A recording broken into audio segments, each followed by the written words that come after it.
Hey there, Internet. My name's Phil, and I want to tell you a story.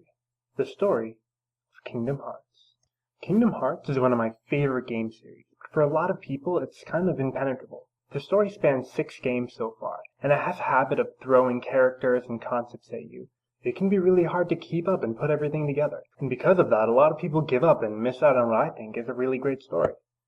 Now, even as much as I love it, I have to admit it does get really convoluted, but I'd like to try and help.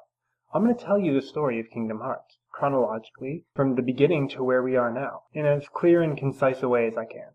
Now, with 6 games worth of story to cover, it's not going to be a short process, but my hope is that telling the story chronologically like this, with an eye towards actually understanding what's going on instead of just rattling off events, is going to help you understand the games better. But we're going to go even further than that. We're going to talk about things like theme and characterization, really try to understand the story from the inside out. Essentially, this is going to be like an English class for video games. We're going to treat Kingdom Hearts like it's a great work of literature. With that being said, there's a few things that I want to go over before we get to the actual story. First of all, I want to talk to you about hearts. Now, you can tell that hearts are important because the word is right in the title. And if you want to play a fun game at home, tally up the number of times I have to say heart before this explanation is over. Now, when we say the word heart, we think of 2 things, right? We think of our flesh and blood heart that keeps us alive, and we think of the heart that's our emotions, our morality, the place where we feel our feelings at. In Kingdom Hearts, it's important to know that those 2 are the same thing. In the Kingdom Hearts universe, emotions have the power to affect the physical world. This makes strong hearts a force to be reckoned with. It's also important to know that hearts are really resilient. They can be extracted, moved around, split up, and while losing your heart in real life is a one-way ticket to Dead Town, in Kingdom Hearts, if your heart is taken away, you fall into a deep sleep, which doesn't seem all that bad. Now, if that weren't enough, there's also a physical realm inside your heart. This manifests as a giant black pillar, surrounded in stained glass murals that depict you, your friends, and anything that's important to you. You can think of this as being someone's mind, their unconscious, their soul. Characters can dive into their own hearts or into the hearts of others, though usually what goes on there is on kind of a subconscious level. Of course, people aren't the only ones who have hearts. Worlds have hearts too, and just like people's hearts, they can be extracted or damaged, the world going into a deep sleep or possibly ceasing to exist altogether. So what about Kingdom Hearts? Even though it's the title of the game, you might be hard-pressed to find that many people who can really tell you what it is. In the simplest terms, Kingdom Hearts is like a door to the center of all life. It's the heart of all hearts.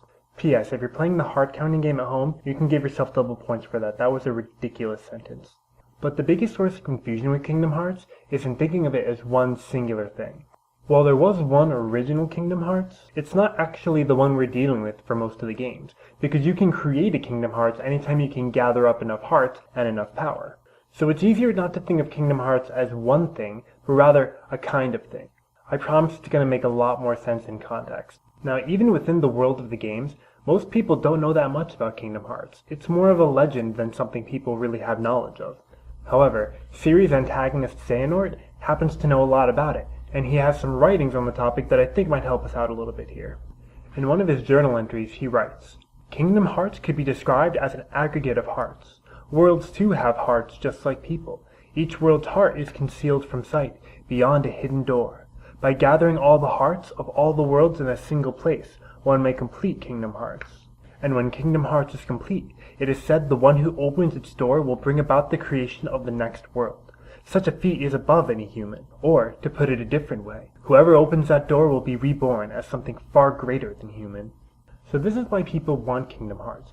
It's a source of incredible power.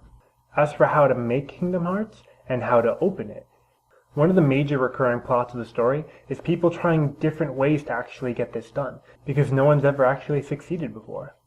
And speaking of succeeding, I have succeeded in saying the word hearts so many times that it sounds completely foreign to me, so I think this is a good place to stop. Next time, we're going to talk about the creation myth of the Kingdom Hearts series, as well as some of the cosmology, the way the worlds work and how you get from one to the other. Then, we can finally get to the story. Thanks for watching.